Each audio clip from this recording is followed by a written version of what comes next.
Évidemment, comme vous, j'écoute. J'écoute aussi parce qu'il fait chaud. Je vais réagir sur quelques éléments très, très simplement. Probablement des choses aussi qui vous ont accroché ou qui vous avez retenu.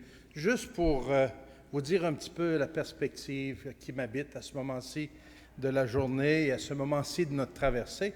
Et Gaëtan et Denis viendront aussi partager quelque chose.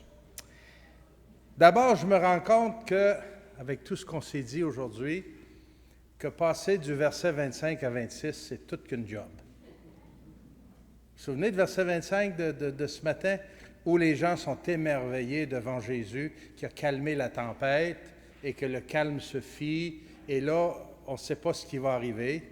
Et 26, il débarque sur l'autre rive. C'est le passage qui nous intéresse et qui commence à prendre de plus en plus de place dans notre tête et dans notre agenda, dans notre horaire, dans notre désir aussi d'être des disciples missionnaires. Passer du 25 au 26, c'est toute qu'une tâche pour cette année. À travers les partages qu'on a eus, à travers les témoins qu'on a eus cet après-midi, moi j'ai beaucoup aimé entendre « Je suis heureux avec mon Dieu.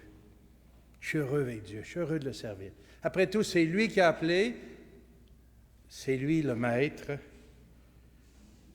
L'espérance et la confiance est en celui à qui appartient l'Église. C'est pas moi. Ça ne m'appartient pas. La paroisse ne m'appartient pas, la communauté ne m'appartient pas, le diocèse ne m'appartient pas. Il appartient au Seigneur.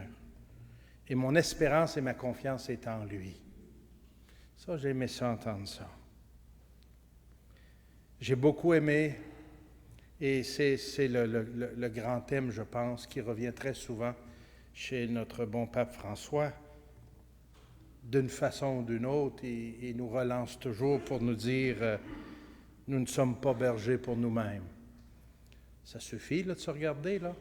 Il est temps qu'on regarde le monde dans lequel on vit et qu'on aille vers les brebis dispersées, vers celles qui sont égarées, vers celles qui n'ont plus d'espérance.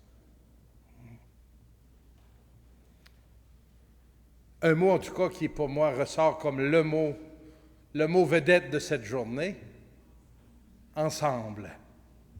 Ensemble. On l'a entendu chanter, on l'a entendu dans des témoignages, dans la parole. Ensemble. Et je pense qu'il y a là une piste féconde pour notre aujourd'hui et notre devenir comme famille diocésaine au service de la mission. Ensemble. Ça veut dire que je renonce à être seul. Je renonce, pour aussi bon que je me pense ou que je suis, avec tous mes talents et mes dons et ma clairvoyance, je renonce à être cavalier seul. C'est en équipe qu'on va continuer de bâtir l'Église du Christ à Québec. C'est en équipe, ce qui veut dire que je devrais, moi, avoir les attitudes et les comportements nécessaires pour reconnaître l'autre, être reconnu, valoriser ce qu'est l'autre, ce qu'il apporte, apprécier l'autre, respecter l'autre, être heureux qu'on soit ensemble à chercher les pistes, les solutions, prioriser, prier, rayonner l'Évangile à partir de notre équipe, ensemble. Il devrait être résolu le temps de la compétition. Il devrait être résolu et révolu. Dans une même barque, si la chicane pogne, on va tout chavirer. Dans une même barque, si on commence à être en compétition, on va virer en rond ou on n'ira nulle part. Ensemble. J'ai aussi retenu, avec ce qu'on s'est dit aujourd'hui, coudonc, on est toujours en transformation. Il y a 25 ans, il y en a un qui était d'un certain collège qui forme des chapelains, qui était en transformation. Il a toujours été en transformation. Il arrive en paroisse, il est toujours en transformation. Et nous, si on regarde, on est toujours en transformation. Parce qu'on est vivant, c'est normal. Ce n'est pas un péché ou un caprice, être en transformation. Le Christ et ses apôtres ont toujours été en transformation. Les apôtres des premières communautés chrétiennes qui sont partis, ils ont dû s'adapter, se transformer de tant et tant de façons. Mais ce qui ne change pas, et ça aussi j'aime l'entendre, un cœur passionné pour le Christ et la parole, et ensemble on va chercher comment répondre à cette mission.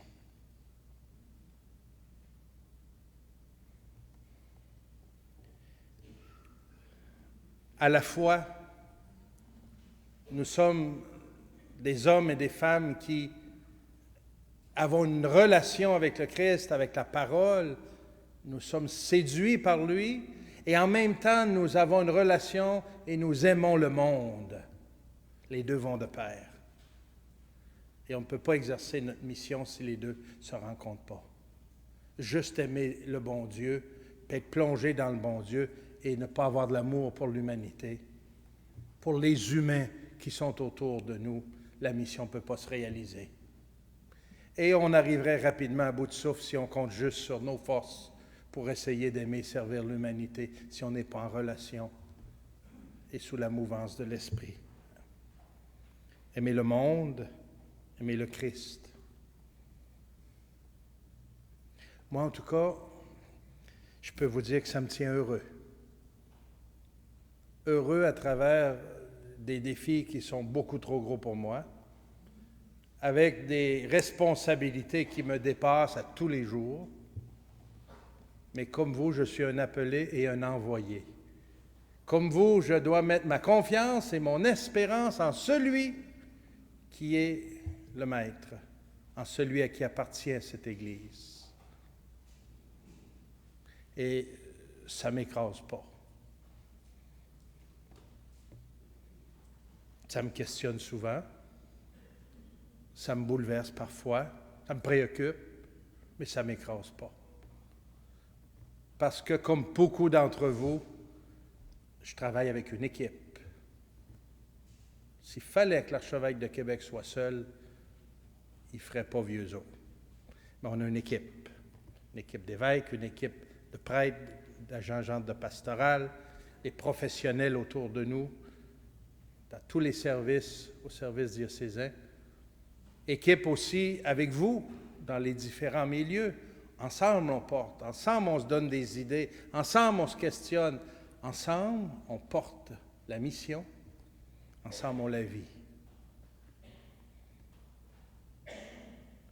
La journée n'est pas terminée, même si elle s'en va vers la fin. Mais je sens déjà que je vais repartir avec plus d'espérance. La dernière année, elle était très grosse, très, très grosse pour moi, à bien des égards, pour nous aussi. Et je me demandais où on prendrait la gasoline pour entreprendre, avec quel esprit on allait nous retrouver et de se retrousser les manches et dire on repart. Mais j'écoute depuis une semaine ce que fait le service de pastoral, à se rassembler, à évaluer, à regarder comment on va mieux être là pour vous soutenir, ceux et celles qui sont sur le terrain à longueur d'année. Ça m'a redonné de l'espérance. Et une journée comme aujourd'hui m'en donne encore davantage. Gaëtan et Denis, venez donc nous partager aussi. Alors, j'ai été heureux d'entendre cette expression « être heureux avec Dieu » que Luc nous a dit tout à l'heure, parce que c'est quelque chose qui me rejoint énormément. Et on ne peut pas vivre l'Église, ni sa mission, ni être impliqué dans la mission s'il n'y a pas cet attachement au Christ. Et si je ne suis pas attaché assez au Christ, j'ai besoin d'un renouement conjugal. Un renouvellement. Et je peux le faire avec des frères, avec des sœurs, je peux le faire en Église, avec vous. Et pour moi, c'est c'est fondamental pour être envoyé, pour marcher à la suite du Christ. Et ce qui me donne du souffle et ce qui me fait vivre beaucoup, c'est sûr que j'ai un attachement au Christ. C'est en même temps un attachement qui s'exprime au cœur de la prière et à l'écoute de la parole de Dieu. S'il n'y a pas ça, et ça fait partie du renouement conjugal, ça. Hein? Je pense que c'est essentiel à ma vie. Et je sens très fortement que c'est ça qu'on a besoin et qu'on vit en Église. Et la semaine dernière, ou il y a une semaine et demie, j'ai rencontré un évêque, c'est pas un de Québec, là. Même je les rencontre tous les jours. Mais un évêque de l'extérieur qui m'a dit « Je suis en amour avec mon Église ».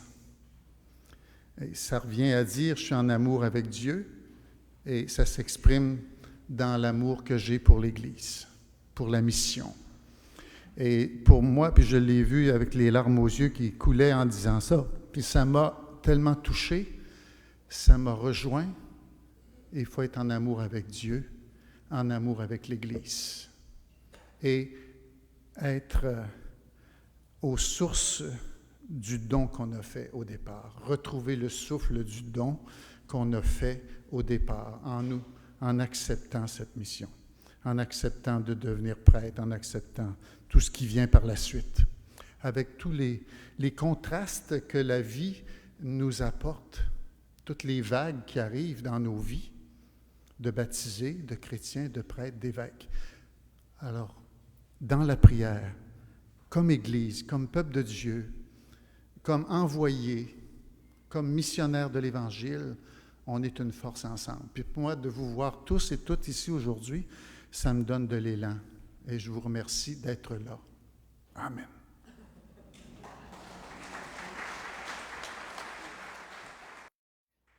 J'ai pu partager avec des missionnaires d'Afrique qui en ont vu toutes les couleurs dans leur traversée, mais qui nous ont mis sur la piste suivante, encourager chacun à ramer même s'il y a peu de force. Hein?